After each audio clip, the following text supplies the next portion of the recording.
Aloha, and welcome to another episode of the Groundswell Origins podcast, where I connect you to outstanding humans and sustainable ideas. I'm your host, Scott Martin. And today, we're going to paddle in with David Allison. He's a human values expert, speaker, and author on value graphics, which is this huge research study that he's done and published several books, and recently just came out with the book that we're going to talk about called The End of Demographics, which is really highlighting that we're entering into this values-based economy. And it's a pretty cool, in-depth discussion about this huge shift that's, I think, is going to rock the advertising and marketing industry in terms of how we target, how we think, and how we interact with our audiences. So without further ado, let's paddle in. Thank you. Great to be here. Thanks for having me over. And we're laughing because the first intro I did was a little bit mumbly. So now this is kind of a take two. We actually originally were recording and my internet was suffering. And now we've had like this it was an hour long in-depth discussion that I kind of wish we recorded. So we're going to pick up as best we can from the beginning. But one of the first questions I want to ask you is, we were just talking about dealerships and automotive. And one of the things that I did, I'm curious if this has lines with what you're talking about and today's topic of values, is I recognize that when we did a campaign with these Skidoo dealers and their audience, and we struggled to get them to get engagement, but then we came out with the thing called the Bacon Awards, and it suddenly sort of gravitated. And I think it's because these backcountry sledders are like, you get us. Is that like an embodiment of what people value, or is it just like, is there like what, like when people think of common passions, is that a value or is it something else? I'm having a hard time following along because I don't know what the awards were for. Tell me who got the award and what they had to do to get it. Yeah, it was just like a social media award when they actually would submit their images and you give them Bacon Award. It was just like sort of like 3 bacon, 4 bacon or something. Oh, And it was just it landed really well with them, right? They're like, oh, this is cool. I think we tried before like stars or trophies and nobody did anything. But then when I gave it the Bacon Awards, it suddenly hit. yeah. So there's some values behind that for sure. One of them is probably going to be about relationships. They felt like they were part of something bigger than just themselves because other people were seeing what they were doing and they felt connected to each other. So that's a big driver for many people across many parts of the world. The other one that's probably coming into play there is something to do with social standing.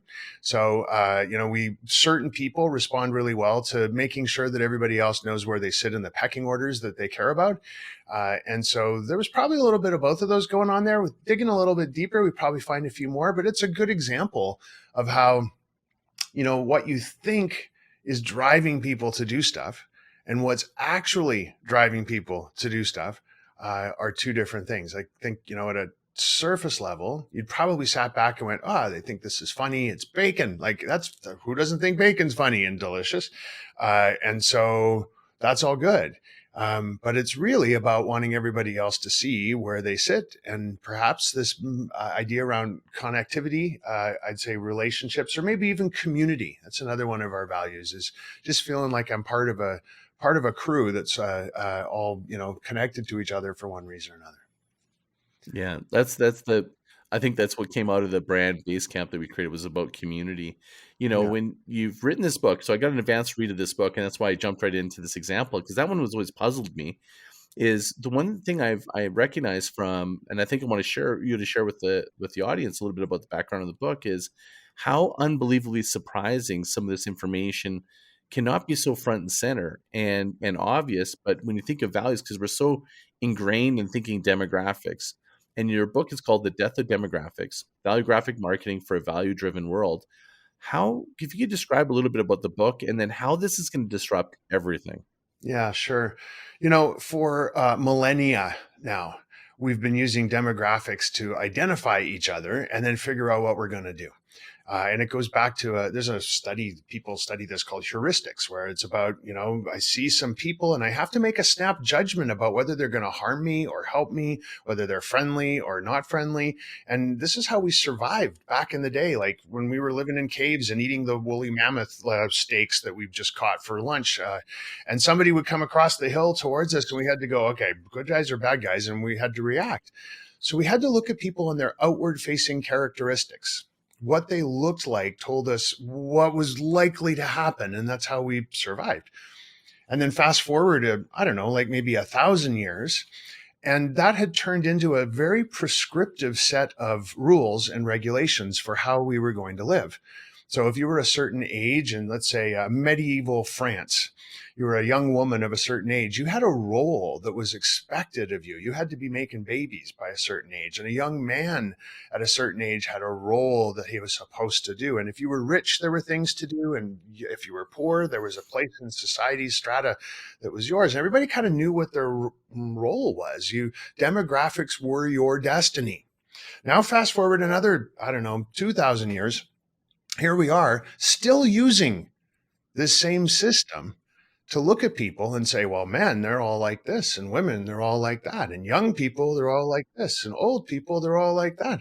That's what we do when we're demographically profiling a target audience. We're putting them into groups based on the way we used to have to behave to survive. But then along came this crazy kooky thing called technology and made it possible for all of us to kind of curate our lives however we'd like. And now we don't have to follow those rules anymore. Nobody acts their age anymore. I don't run around acting like a male who's 57 years old. And like, I don't stand in a store and say, which of these things am I going to buy? Let me check my demographic. You know what? Here's the line. Nobody cares about their demographics except marketers. People don't care about their demographics, only marketers do. And so it's time for a new system. It's time for a different way for us to think about people. As marketers, what we're here to do is try and engage people. So how do we get people engaged? How do people decide to do things today? Well, it all comes down to our values. And this is a neurological truth. Our brains are hardwired. It is chemistry that we're going to chase anything that aligns with our core values and run away from anything that's going to be bad or harm our core values. We don't have a choice. That's just being human. So therefore, long-winded answer to a very short question. Demographics died off as a useful way to think about people a long, long time ago. And if we're going to be good marketing folks, good business people, good HR people, whatever your game is, you need to know what people value, because that's how they make every decision in their life. And people don't see themselves as a demographic. Like if you said to me, I, am I my age? I act like 20 years younger my age. I do things like I still skateboard to the mailbox. I don't feel that would depict me very well in my category. So I'm wondering also if there's a bit of decisive, if you think of political environment, decisiveness of creating the wrong sort of metric where people see each other as, and also marketers, it's putting them in a box that's not serving them anyways, because people aren't reacting to it, because they're wondering why people aren't responding to it. It's because somehow their messaging is not relating to their values. How do you see this research sort of bringing to life the way that marketers can, politics, I think, is one answer, but marketing in general, how does this change the game in terms of results? Okay, well, let's first off, let's just finish to answer that question. Killing demographics, good and dead. So I'm going to give you some stats. We've done 750,000 surveys around the world now, qual-quant long-form surveys, and a team of translators helping me with this in 152 different languages. And we're built this database for the world that's accurate in 180 out of about 185 countries, depending on whose war is winning what and what day of the week we're at. So roughly speaking, a record of what everybody on the planet cares about for the whole human species. More statistically accurate than you need for a PhD from Harvard. And demographically, we collected this data in a way that it's representative of the demographics of the population of planet Earth. And so we can look at demographics and we can say, let's just look at baby boomers, for example, or Gen Z. Everybody's picking on Gen Z right now. So let's look at Gen Z and say, how often do folks with that label, how similar are they? In other words, from a marketing perspective, how targetable are they as a group? Well, if we look at all the different things we've measured, and primarily these values that drive how they make decisions, any different label, any one of those demographic labels, on average, they agree with each other about 10.5%. So you got about a 10% possible success rate if you're thinking about your audience based on a demographic profile. This explains why When we send out a direct mail campaign or a direct email campaign and we get a 3 or 4% response rate, we think we've just hit the freaking lottery, because 3 or 4% is enormous. That's a 96 or 97% fail rate, my friends. But it's been That's accepted. That's the yeah. accepted norm to get You're just excited like, about. The that's norm is now cool. changed to, yeah. Yeah, because the best you could hope for is 10%. If you were perfect, you're not perfect. So it's somewhere below that. Even adding in our plus or minus 3.5% level of accuracy, it all kind of makes sense. That's why we get such low response rates to things. So demographics, they do not work. They're still a useful wayfinding system, because frankly speaking, some people are going to buy reading glasses at a certain age and others will not at another age, right? So you still need to know the demographics of your target audience, but they don't tell you anything about who they are. They just tell you what they are on the outside. That's it. That's all you can get from them. So to get to the who you are, we need to get into their values. And I think that what this does, your question 10 minutes ago when you asked it, sorry, was how is this going to be a game changer? Well, what it means is we can stop guessing. Here's a great way to think about it. You know the phrase fast friends, right? You meet somebody, you're for the first time, maybe you're on a trip or you're away on a conference or something, and you just click. You just like, you feel like you've known each other for 1,000 years, right? You're just like best friends all of a sudden. And you could suddenly, that person could say to you some crazy out of the norm thing, like, hey, let's go bungee jumping this afternoon. And you'd be like, absolutely. That sounds like the coolest thing I've never thought I would ever do. And then if the next thing that happens is that that person says, you know, I've got this terrible thing going on in my life. I'm in the middle of a divorce, or somebody I know and love is dying of cancer or whatever. You'd know how to make them feel okay. You'd know how to talk to them because you've clicked, you've connected like that. Now imagine if you could scale that, if you could talk to all your prospects that way, if you could get into their hearts like that and connect at that deep human resonant level and be fast friends with all of your employees, your prospects, your customers, your client, maybe your competitors, prospects and clients, you could take over the world if you could connect to people at that level. That's what we're talking about here. By just switching out how we think about our target audiences, we go from 10.5% targetable to using values as a way to put people into buckets and pitch things at them. We get up to about an 80 or 90% similarity, cohesion within the groups that we can create. It's insanely powerful. And even if it's half wrong and it's not an 8x, it's only a 4x, or it's 3/4 wrong and it's only a 2x, and all you got to do is change how you think about people, why in the world wouldn't you do it? So when the example you gave, like values, that's when someone's making fast friends, you connect on values, you're like, oh yeah, you kind of get me. Yeah. Then next step where they'd suggest something you haven't thought of, isn't that based on trust? Because now I feel like I trust you because we share the values? Or is it because if we have these values, chances are that actually is hitting my value too? Which of the two was it, or both? It's kind of a little bit of both, I think. If you find someone whose Yeah. values align with yours, your trust with the trust you have for that person and that they have in you is going to be off the charts higher, faster. I mean, you could end up trusting somebody who you don't have total values alignment with. Of course you could. It's just going to take a lot longer because there isn't that sort of visceral reaction to it. It's just to that person or to that message. Let's talk about it in terms of brands. We're talking about marketing today. So, you know, if a brand, we've all seen this, right? We've all seen something that we haven't encountered before and we're just like, wow, that's the thing I need. Who knew that? I could just, you just used the phrase they get me. That's the thing for me. You trust that company. You're not going to be like, never heard of you guys before. Wonder where you're from. I'm going to flip this over and read the instructions and the directions and the contents, and I'm going to do a little research. You're just like, no, I'm in. This is for me. It's like a tipping point. When you have values and you see that there's values there, if you suggest something new, I'm already bought in. So I don't have to be as discerning about the next recommendation because we already share that. Yeah. Trust is there. So, for example, I don't have to read the the packaging of the next Apple phone, because I already trust it's going to be, they share my values and what they want for tech or whatever, right? As an example, maybe a poor one, but is that kind of what you're saying? Because that's kind of makes sense to me. It's absolutely what they're saying, what I'm saying. So the one of the folks who has been a big help in my new book, or helped write the foreword, Dr. Martha Rogers, who is half of the Peppers and Rogers duo that anybody in the marketing world, if you don't know who those two are, you probably should know yourself. Legends, my Yeah. mentors. Yes. So Dr. Martha is her study, her research at Duke for the last little while has been on the issue of, I don't want to butcher this, I'm just going to say trust.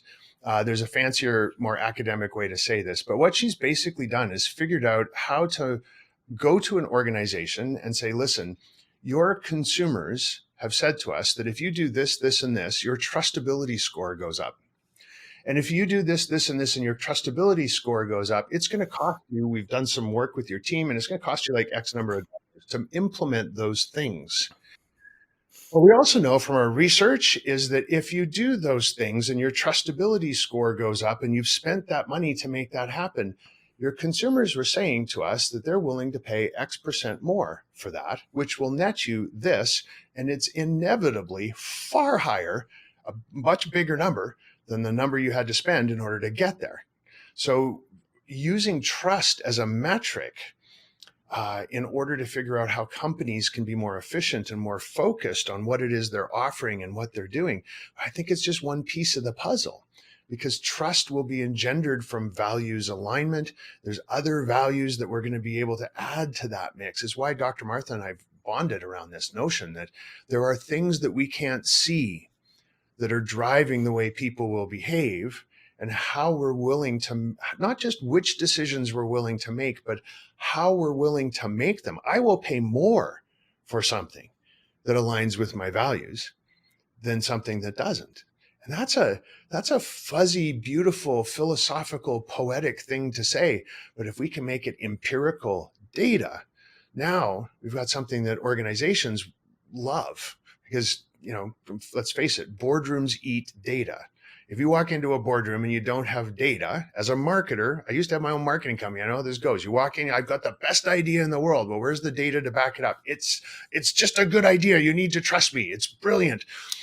Okay, but where's the data? It's a hard sell, right? Marketers have a really hard time trying to sell great ideas because there's no empirical proof that it's going to work. But what if there was? What if we were able to say this is going to work because we can point to the value graphics of your audience, and we know that the needle will move if we talk to them about these things, not those things. I think that's why this book is so important. Like when I was going through your book, I mean, it is no easy read, because the first bit is incredible, forward, of course, but like the amount of data that you provide to back this up is this is like a resource to be able to go in and really think about differently. If I think of marketers trying to pitch themselves, a lot of times they'd had it right.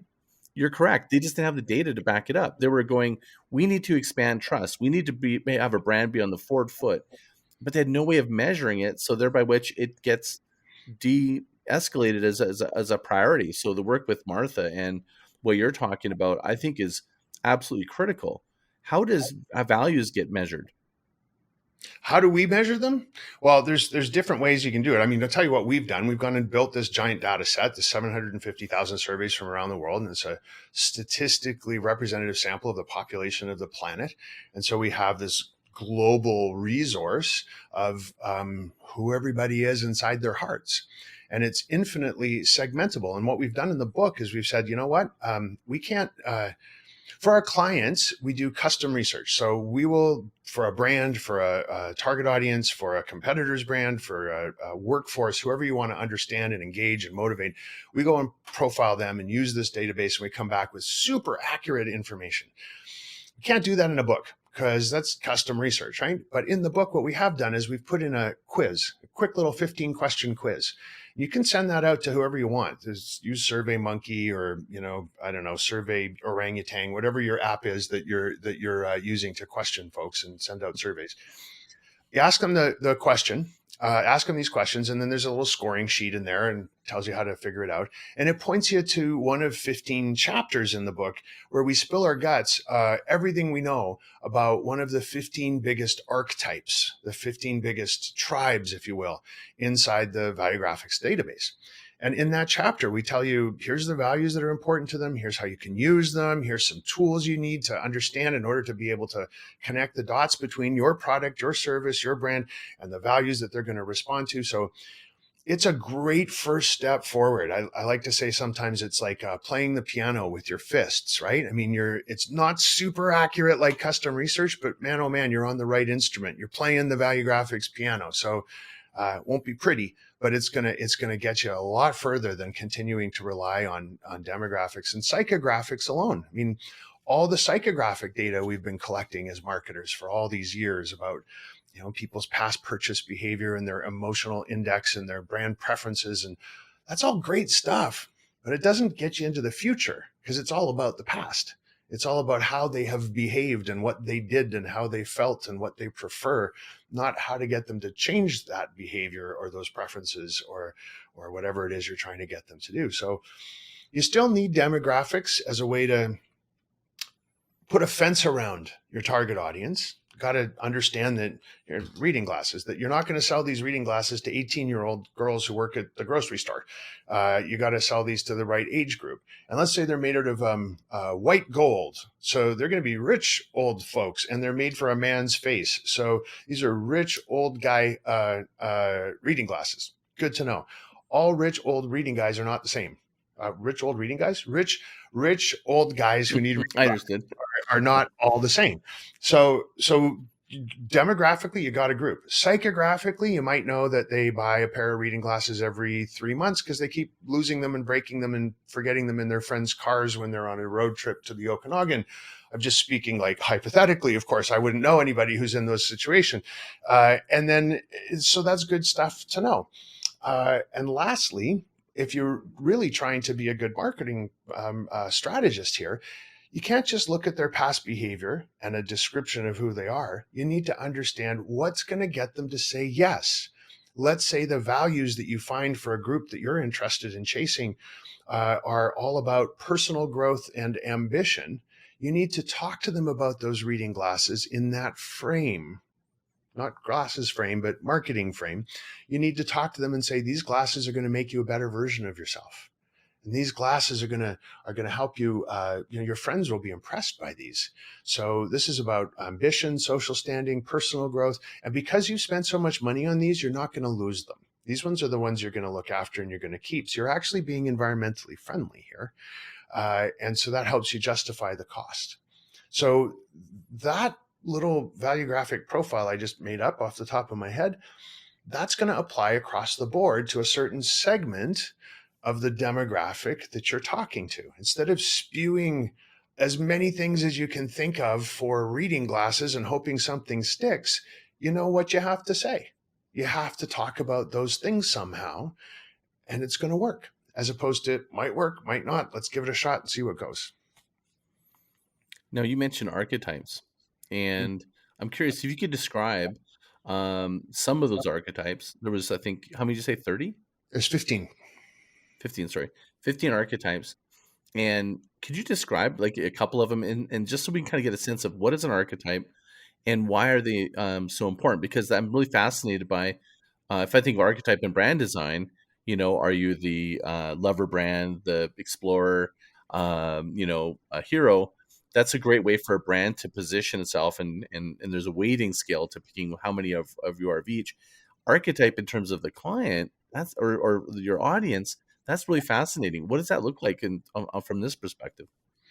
Yeah. So first off, we have to explain this. I have to kind of tell you how we came up with these. And for that, I always talk about Halloween candy. Because who doesn't like Halloween candy? That's a good thing. So imagine you kids come home from Halloween and they got a big giant pillowcase full of candy, or at least they did back when I was a kid. I don't know if anybody even goes out for Halloween anymore, but work with me here. So you have this pillowcase full of candy, you dump it out on the dining room table and you look at it. You go, wow, it's a big pile of candy. Let's see how we can sort this into piles. There's some gum and there's chocolate bars. Oh, full-size chocolate bars. And then there's some things on sticks. We'll call them lollipops and suckers, and some of them are toffee and whatever. So you can start to put them into piles based on what you see in front of you. You don't go in advance knowing what the piles are going to be. You look at the data, and the data tells you how you're going to sort it out. And then within each of those piles, the chocolate bars, there's a bunch of different kinds of chocolate bars. So the pile is just like a category in which there's a whole bunch of other individual kinds of things, right? So these 15 archetypes, that's the 15 piles of data that we found after looking at 750,000 survey responses about all kinds of stuff we asked people about. And we're able to sort it into these 15 piles. And in every case, the reason why a pile exists is because of some kind of similarity that they have, each of these individual responses. So the chocolate bars, they're all similar. They're all different, but they're all chocolate bars, right? So within one of these big piles, for example, are people who are all driven by their creativity. A massively creative group of people. They have very similar values, wants, needs, expectations around all kinds of things. But what keeps them as a group is the fact that this creativity rules their lives. This is the chocolate bars, lots of different kinds of chocolate bars going on in there, but it's chocolate bars. So within any one of these archetypes, lots of different kinds of people. And that's what we get into when we start doing custom research for clients. But at this Uber level, what we're able to share is what makes the chocolate bar pile similar to each other. Here's a group that I like to talk about because it's maybe an easy one for many people to get their head around. We just call them the workers. Now, in my last book, this same group showed up, but we called them the workaholics. And it's a perfect story because my friends who fit this category told me that we had to change the name because they hated the icks. Said that makes me sound like I'm a drug addict or an alcoholic. And I love my job. This is not an addiction. Like, so why make me feel bad about being a hardworking, upstanding citizen who pays his taxes? In fact, it could be mission driven. Yeah. So the workers, some of the characteristics that we know about this group, unlike many other tribes, many other archetypes, ways of being with other people are less important. Most people want to be with other people somehow, and these guys do too, but it's further down the list. More important than that are things like ambition and personal growth and social standing. These are folks who tend to self-report that they work as many as 80 hours a week. Now, we know that the workers archetype, they're lying about that because part of their status, part of their social standing is like, I work 80 hours a week and I only sleep 2 minutes every night and I don't even need food. I just work. That's part of how they measure up against each other. So that 80 hours a week, I don't really care if they're lying to me or not. What it says to me as a sociological data guy is that they believe they're working at least that hard. And so it helps me understand the way they look at the world and the way they make their decisions. So pitching this group of people, just to keep it simple, we'll just talk about the stuff I've shared so far. So pitching them with a thing that's about, hey, we're all in this together and this is going to be great for your family and you and your community of pals who get together. It's not just going to fall on deaf ears because it's just not all that important to them.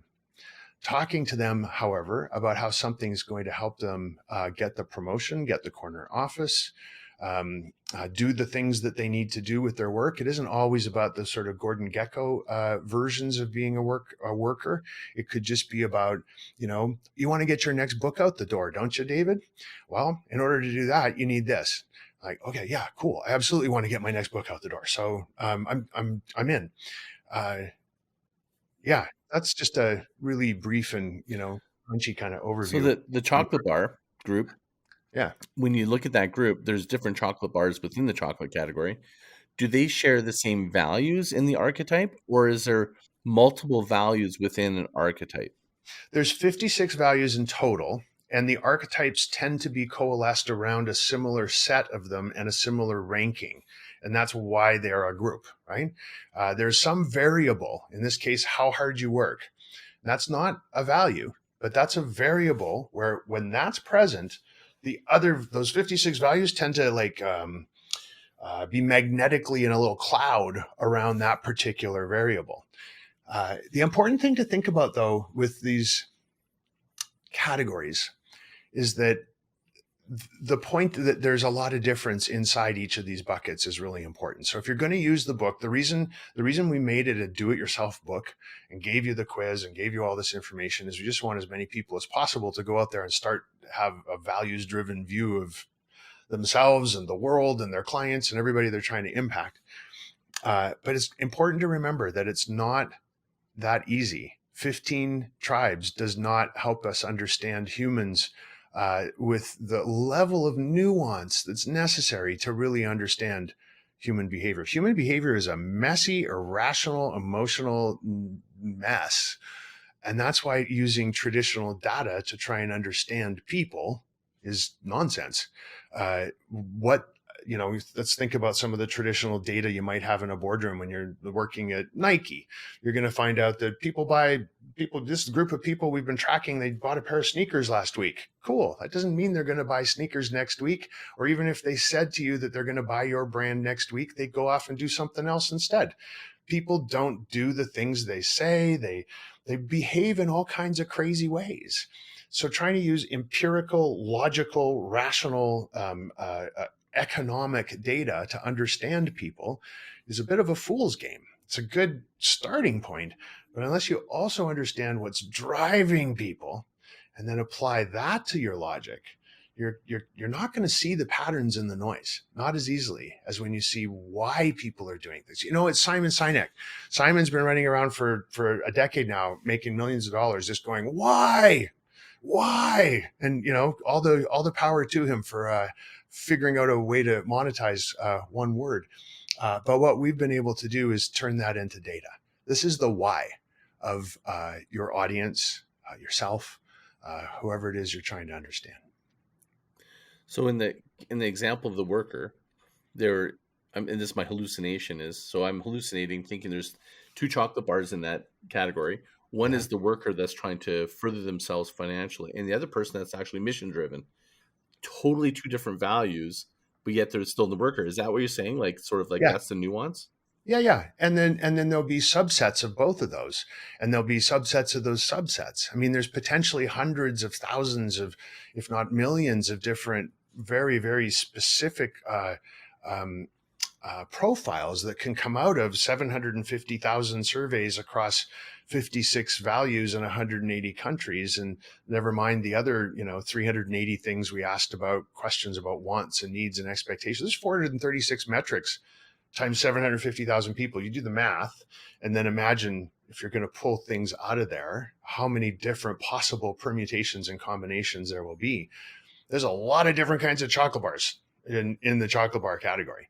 But some of them, even within the chocolate bar category, some of them will be full size. Some of them will have a caramel center. Some of them will be, have nuts. Some will have no nuts. So there's going to be groups within the group. And then within each of those groups, there's going to be smaller, and just keeps going and going and going, right? So if I'm a company and I say, these are our values. The book's really going to get you down the road in a great direction. That's, I don't want it to sound like it's not worth the effort, because it really is. It's really going to help. Oh yeah, no, this book is great. Thank you for giving me a good direction. Yeah, if I'm a business and I got value, I'm like, say, hey, these are our values. We stand for these things. This is what we're doing. This is what we're espousing. Why is that probably not enough? Because I think a lot of companies will go, well, I know what my values are. How does this really make a difference? And I think that's what's we need to connect the dots for people, because this does. Because just because you say you have the values, there's like that, what's like you called it, the unseen, the things you can't see. This is what uncovering that. Tell me a little bit more about that, because I think that's going to bring light to the value of this, the importance of this. Yeah, I think, sorry, there's something in my eye. I think my next book might be called 6 Vice Presidents and a Box of Donuts, because it's a catchy title. And it's how most companies have gone about finding their values. Some have done it a little bit more scientifically than that, but many haven't. You lock some people in a room, you throw them a box of donuts, and you say, don't come out of there until you got some nice words that we can put up on the wall behind the receptionist, and then we can forget about them. You might have gone to the trouble of hiring a company to come in who sends around a survey to your staff and says, what are your values? There's actually a methodology that I've been talking to some friends in another sector of the business world about, that where they use flashcards, and they hold out flashcards and go, is that one of your values? Is that one of your values? Is that one of your values? And that's how they figure out values. It's like, there are so many methodological flaws in that. It's insane. People are going to answer what they think you want to hear, whether they're doing it intentionally or not. I mean, who's going to say that in the environment is not one of their values? Come on. Or integrity. Or integrity, or family. That's like or such a yeah. I work at the ad agency. Is creativity one of your values? No, not for me. So you can't get to truth if you're using 6 vice presidents and a box of donuts methodology to figure out what your values are. And more importantly, all you're doing, no matter whether you send a little internal survey around or not, all you're doing is picking some pretty words with all good intentions and putting them up on the wall and saying, that's what we're about. But to truly understand the values of an organization, you need to know 5 different things. You need to understand the values of your employees, because that's a big part of how you're going to determine the corporate values. You need to understand the values of your customers, and you hope to see that there's some alignment there. You need to understand the values of your vendors, your partners, the other people that you would like to have part of your ecosystem. In many cases, you also need to understand the values of your shareholders. I mean, because for the longest time, what's the purpose of business? Increase shareholder value. So you better figure out what their values are too. And then lastly, what about the communities that you are impacting? Whether you are impacting them well or not, or just inadvertently, you are impacting a community by the very fact that you are an organization. So there's 5 different stakeholder groups. And if you get their values sorted, you'll see some overlap. Think about it like 5 Venn circles. They're all going to crisscross in certain places. And those couple of values, maybe there's 3, if you're lucky, there's 4, that then becomes your North Star metric. Now you know how to make a decision about anything that comes along that will support, let's say, customers, but employees will love that you're supporting customers that way, and it'll be great for the community, and your shareholders will see why you're doing it. It's going to resonate because fast friends. So that's the ultimate way to do this, is to start using these tools and this way of looking at people to understand what they all have in common, and then make that the values of your organization. That makes so much sense. It does, really doesn't does. it? When you think about what's that? It does, doesn't it? It's just like, why? Yeah, it's the biggest comment I get from people when we start talking about this is, why hasn't anybody done this before? And I'm like, I've yet to find an answer for that. I don't know either. That's why this is so important, this work. One of the questions I have for you is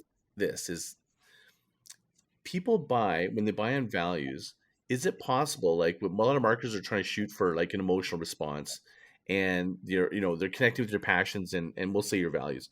But when you really connect deeply with someone's values, isn't it fair to say that you can become an irrational purchaser? Oh, for sure. And I think of, what's that? For sure. Like the entire luxury that's where the juice is. Yeah, the entire luxury industry is based on this. Like so many industries are based on, like, don't make this a logical, rational, economic decision. Just because something is the same quality and a little bit cheaper, a rational economist view of data would say, well, that's the one that's going to win. But we know it's not. It's the one that's going to win is the one that connects to people.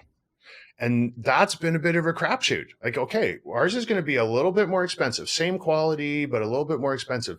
How do we get people to say yes? Well, we got to tell them this. We got to tell them that. We got to hire so-and-so to be our spokesmodel. We got to, who knows? We're going to keep trying here until we click on something. And if you're lucky enough as a brand to stick it out for 20 or 30 years, eventually you'll know now, okay, we know what works. We know what doesn't.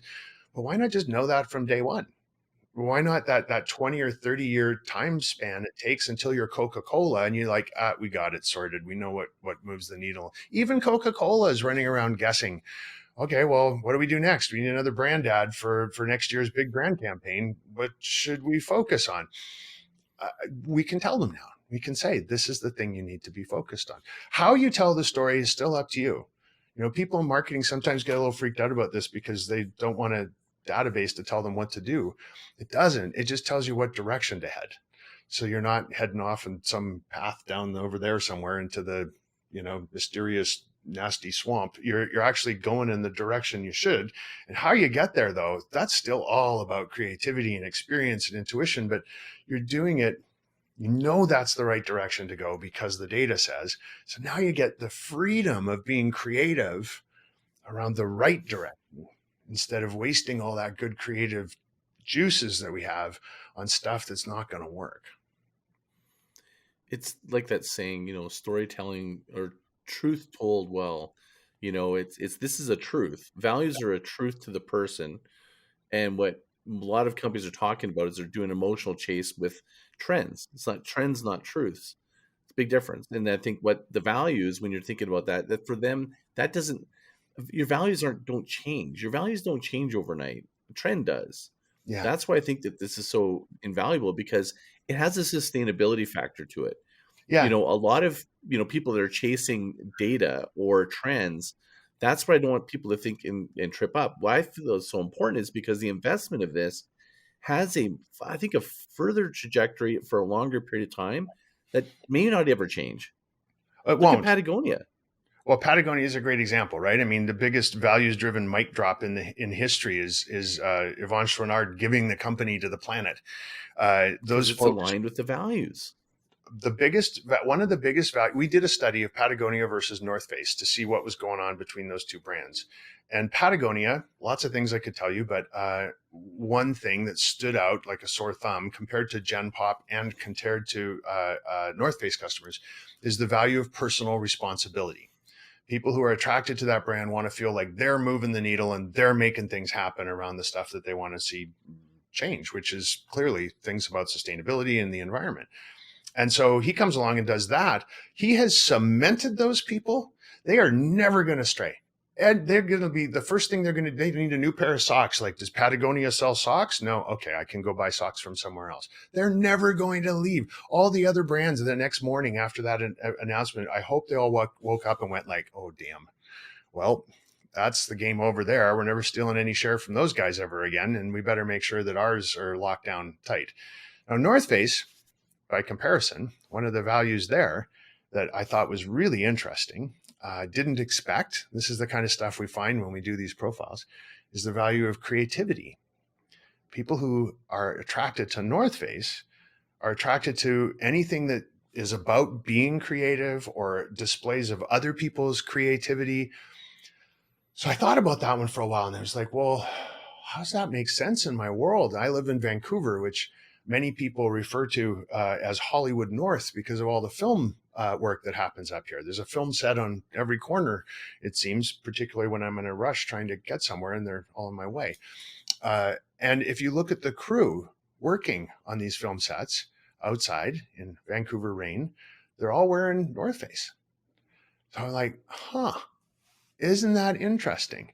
These people in this incredibly creative industry are drawn to the North Face brand. And it's anecdotal, but if I was the vice president of marketing of North Face and I had that data point, which if that is you, you're welcome. You can take that and give me a call. I got some more for you.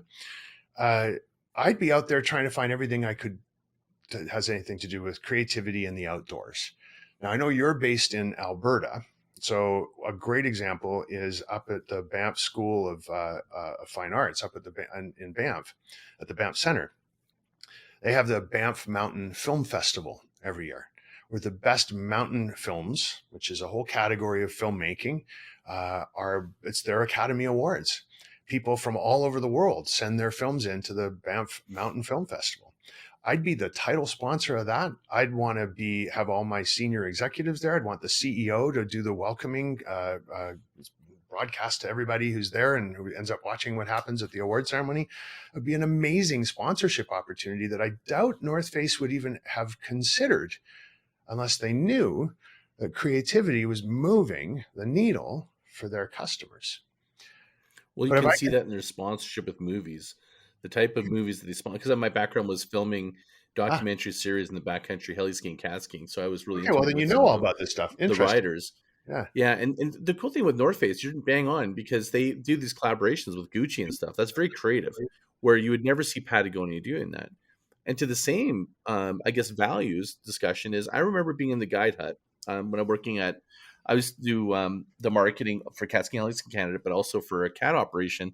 And I remember the lead guide was bragging about that he got his jacket back that he's had for 15 years or something.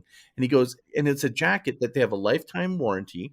Yeah. And if you mail it in, they'll fix the zippers. And it's like, he's like, you should see this thing. He viewed the fact that they fixed it, and you can see like the stitching, like a little bit, like it was beautifully done, but it's Yeah. still, it was almost like the longer he had it, the more he valued this jacket, and Yeah. that the company that he didn't go and buy a new jacket, that he bought this original jacket, and it's still 15 years later, it's his favorite backcountry hiking jacket. That it's just battle torn, but it's still at the same time, it's like still in great shape. It's a good product. Like, and for him, what he valued was they were fell true with their promise of lifetime warranty. We'll fix it or replace it. And here he is. He would take it out of his dead cold hands. He wouldn't want to replace it. He's like, I'll still keep it because he would love that his Yeah. original product. That was Amazing. him wanting to also care about the environment. It's very Yeah, interesting. it is. Now, you mentioned a minute ago about the longevity of this stuff. I want to just touch on that for a second. That, values never change. So unlike demographics, you understand the demographics of your target audience. Well, half of them are going to wake up tomorrow and they're not going to be 18, 24-year-old anymore. They're going to be 25 to 36, or they got a promotion. So they left the $50,000 and under wealth category, and now they're making $60,000. So demographics are moving and bobbing and weaving all the time. Psychographics, I love your brand, and then I had a bad experience. I hate your brand, and I bought the shoes last week. It doesn't mean I'm going to buy the shoes next week. And so it's all, it's all over the place. It's not really stable. But values, you get your values when you're in your late childhood and early adolescence, and they are locked. We are not an octopus. You don't get to chop off a value and grow another one later on just because something happened that you don't like. So once you know the value graphics of your target audience, that's unchanging. So you can rely on that data forever. A generation from now, you'll need to redo your work and figure out what the new and as people come into your, new people coming in, of course, you're going to have to understand how their values. But if you're still hammering on the same set of values, the only reason people will become new customers of yours is because their values have drawn them there. Remember, that's the only way humans know how to make decisions. It's how our brains are wired. So if you know your values, you speak to your values, it's solidifying your base. It's going to drive more people who have those values into your customer profile. And it just gets bigger and bigger because of values alignment is the flywheel that's driving this whole system here. It's part of building a groundswell is like Yeah. values alignment. It's like 100% what my book's about. And now you actually mentioned your research in my book to this exact point. It's like this, the saying, right? A confused mind never buys. I think Yeah. you put in your book the Disney quote, like it's easy to make decisions when you know what your values are. Well, that's Yeah. the same with purchasing. When I know my values are aligned with this business that I'm working with, it's that it removes the obstacles and all the gobbledygook that we have to do to convince people to buy. That it becomes, now you can become more authentically, more beautiful yourself, not trying to convince people to buy with gimmicks, discounts, and all these kind of things. That's why I think the value discussion and what you're doing, it also can create more profitability because now you can focus on the value you're delivering as opposed to convincing or discounting and the game that I think most businesses are on. I agree. And here's the beautiful thing about values. There's many beautiful things, but to that point, when we're looking at our target, I talk about a loaf of bread. Looking at your target audience in a traditional way. You're like pulling out slices and going, I want men who have a college education and are 45 to 60 years old, and those are the slices I'm going to focus on. And then what you try and do is connect the dots and say, okay, how am I going to talk to these people? It's going to be based on some stereotypes I have in my head of what these slices of bread, how they're similar to each other. And as we've discussed, it's going to be about 10.5% accurate, give or take, because it's an average across all those different labels. But instead, if you slice the bread this way and you say, what's the things that people are attracted to about our particular product, brand, service, offering, whatever it is, that cut across all of those demographics? That's what values do. And what generally happens is you end up realizing that your loaf of bread is a baguette. You've got way more people that you had never considered to be part of your potential universe who are. And it's how you explain the oddball stuff that you see in the real world where, I go into, let's say, the Arc'teryx store down the street here. We've been talking on about North Face and Patagonia. So Arc'teryx, good Canadian brand, competing with both of those brands. You walk into that store, and I know for a fact that they do not consider half of the people in that store as part of their personas, part of their target audience. And yet here they are buying stuff. So why? Because baguette. Because they're there for a set of values. And the store and the brand is looking at this way and saying these slices instead of looking at it this way and realizing that there are 80-year-olds in there dropping money to buy a jacket. They're never going to go climb a mountain, but the brand alignment has brought them in there, or some combination of values has brought them in there, so that's the decision they've made. It's so much better for all of us. For the brands, the people who work in the brand, for the customers, for the kinds of products that we create in the world.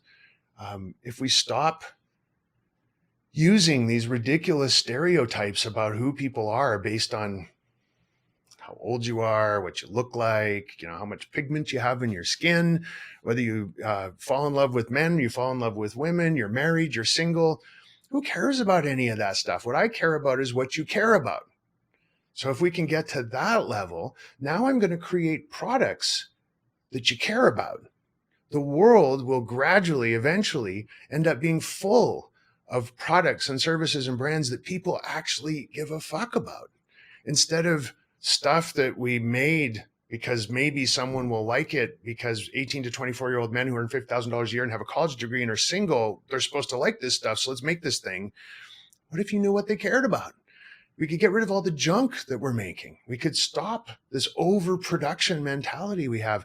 And even more importantly, I think, if you sit and look at this from a macro level, what this is doing, if we continue to think about the world and all the people that we're trying to impact based on demographic categories, you naturally fall into stereotyping. You naturally, no matter how much data you have, you naturally fall into, well, my target audience are women.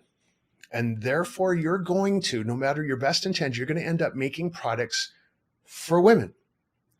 And you're going to make decisions that have some kind of stereotyping going on in that decision, or for young people, or for old people, or you're gay, you're straight, you're black, you're white, you're rich, you're poor. So you end up making decisions based on stereotypes. And those stereotypes, this is the insidious secret of marketing. Those stereotypes fuel the fires of racism and sexism and ageism and homophobia and all the rest of that list, because we're saying to the world and to ourselves that the right way to look at people is based on gender and whether they're black or white, and whether they're male or female, or whether they're young or old, whether they're male or female, that's the correct way to think about people. And it's not. It makes no sense in terms of accuracy and effectiveness inside our organizations.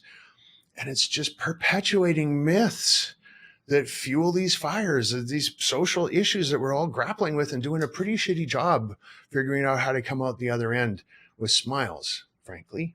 So it's not going to fix them, but it's certainly going to turn the volume down and maybe take away some of the fuel if we can start training ourselves to look at people based on what's in their hearts instead of what they look like on the outside. Let's go to the inside. We should be not thinking about the outside. Let's think about what's on the inside, in our hearts, where we can be fast friends with our clients, our customers, our staff. I think that's a much better, more fulfilling way for all of us to do our work and to lead our lives.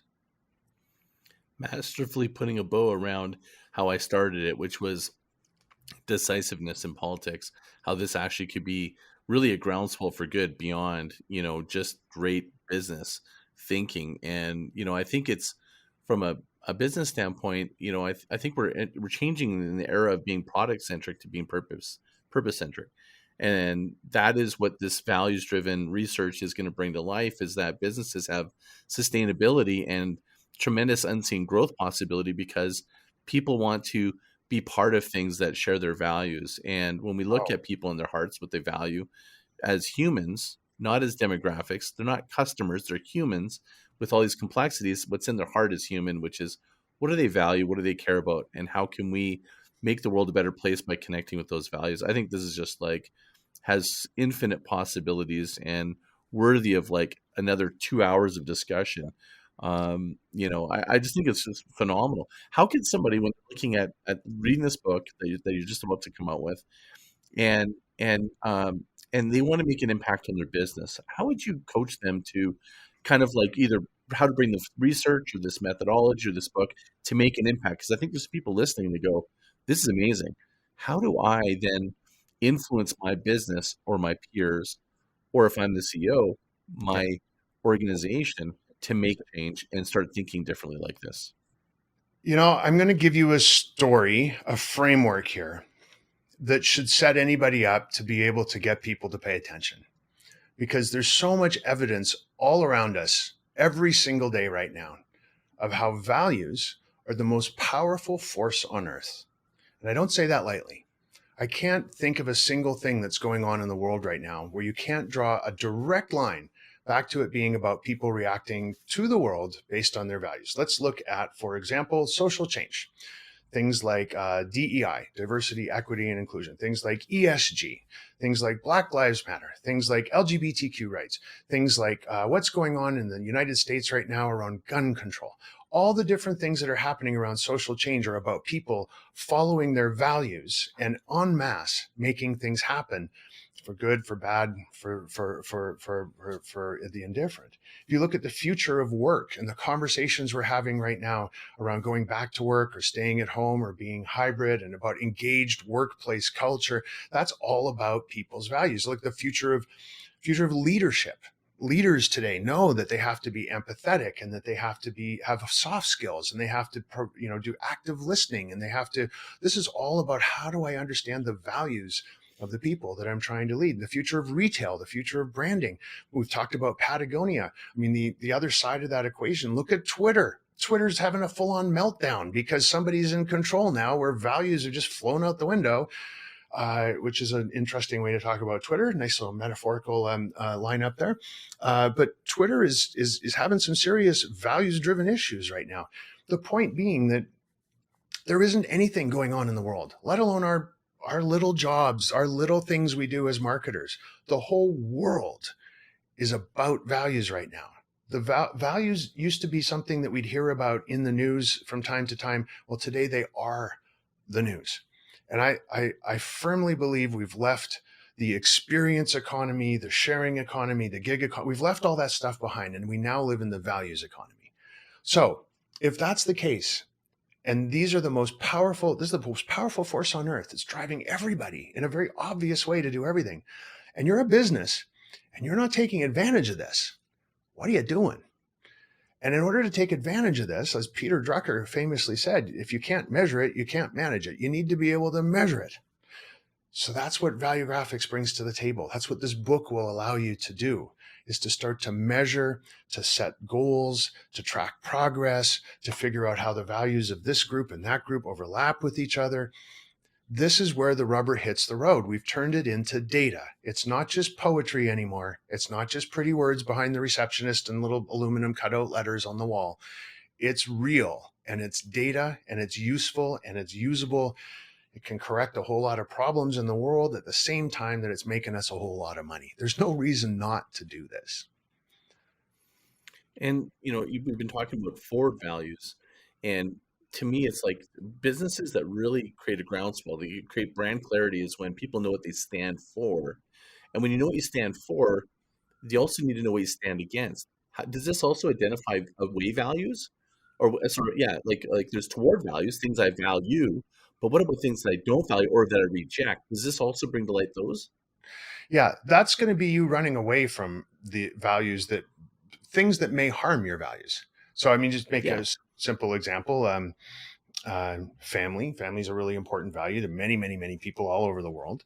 And if something comes along, it's going to be great for your family. You're going to run towards it. And your prefrontal cortex will actually reward you when you get it. That's when you feel pleasure. It's when you feel happiness. It's when you feel joy. I got this thing. It's better for my family's going to benefit as a result. Even if it's happening in just little tiny hits, that's how your prefrontal cortex forces you to go chase that thing. And then something comes along might be bad for your family, even just mildly annoying for your family. Your prefrontal cortex has tools as well. It will make you feel stress and anxiety and even fear until you get that thing off the radar screen. So you are being ping-ponged around like this based on whether your prefrontal cortex is feeding you this set of chemicals or that set of chemicals to make every decision that possibly comes along. So all your behaviors, your emotions, everything you do will come from some combination of those 56 values, and how your prefrontal cortex is using them as a sortation system as you go through the rituals of daily life. It's like your internal GPS. We all have an internal GPS, and it's our values. And so understanding an entire group of people and saying, here's the GPS they're all using, like a school of fish like this, that's how we end up being able to make this all come to life. And yeah, I mean, I think the biggest, I haven't really thought about this and put it in these words before, but the fast forward 100 years from now, if we're able to convince big corporations and small corporations, people making things and putting them out there in the world to do values driven product development, the world's going to end up being full of really, really good things. And compared to right now, even just that would be a really nice legacy to know that I've helped to push out there into the world. Oh yeah, this is how important this is. If you think about when you own a car, so I bought a new car recently, bought a Porsche, and now I see Porsches everywhere. It's like we find things that it's like we're finding the pattern, and I think that values could be the same thing. When you see something that's shared with your values, you're just going to automatically, oh, that's something I value. You're looking, your brain is looking for things that align with your values, like you said, like families and so forth. And that to me is what is drawing me to your work. It's because one of my values is looking for growth that creates exponential growth sustainably. My way value is short-term trend growth, which is like sometimes can be called growth hacking, or people that are chasing anything for growth's sake, but it's not sustained. And so that's why I think that this work is so important, because it's so critical to understand this, because it's sustainable growth. It's like got lasting. It's got the type of thing that also can create growth for good, meaning you don't have to cajole, you don't have to interrupt. You can magnify, draw people to you because you share values. And I think that's why this work is so important, at least in my work. And that's why I've honored you in my book as well.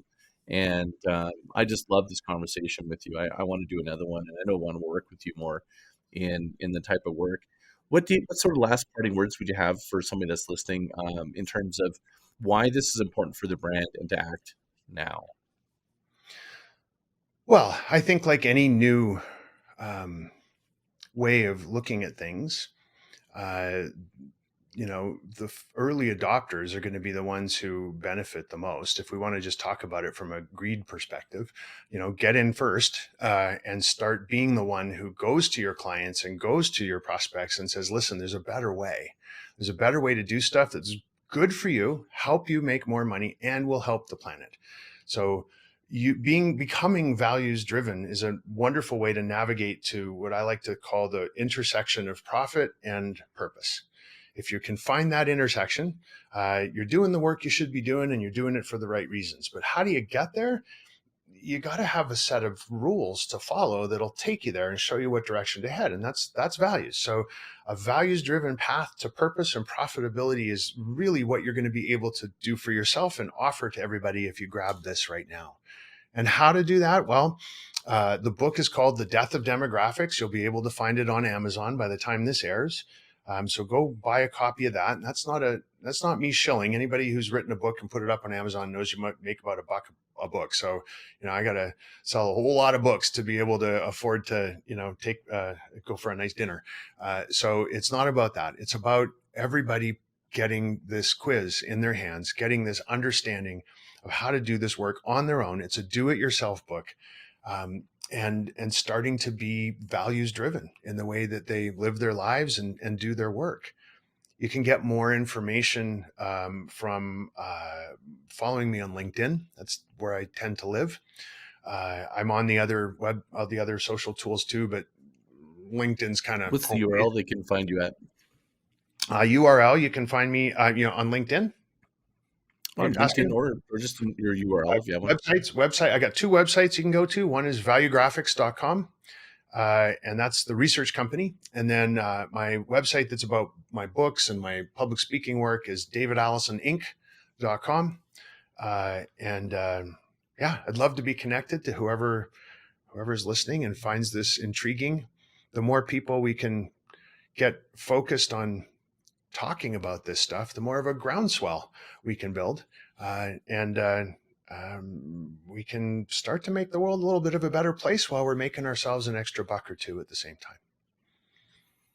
Love it. Thank you so much for being on the show. This is such a great work, and to be able to talk about this in depth just before your book release is just a fantastic opportunity. Lots of fun. Thanks for having me over. Nice to see you. You bet. And thanks everyone for listening. This is another episode of the Groundswell Origins podcast. If you have some comments on this and you want me to pass on even your voicemail on to David, just leave it in my, go to groundswell.fm. There's a little link there called SpeakPipe. You can just click and send me a message. Tell me what you like, what you don't like, what values. Tell me whatever you like, and I'll even pass on David if you have a question for him. And until next time, mahalo.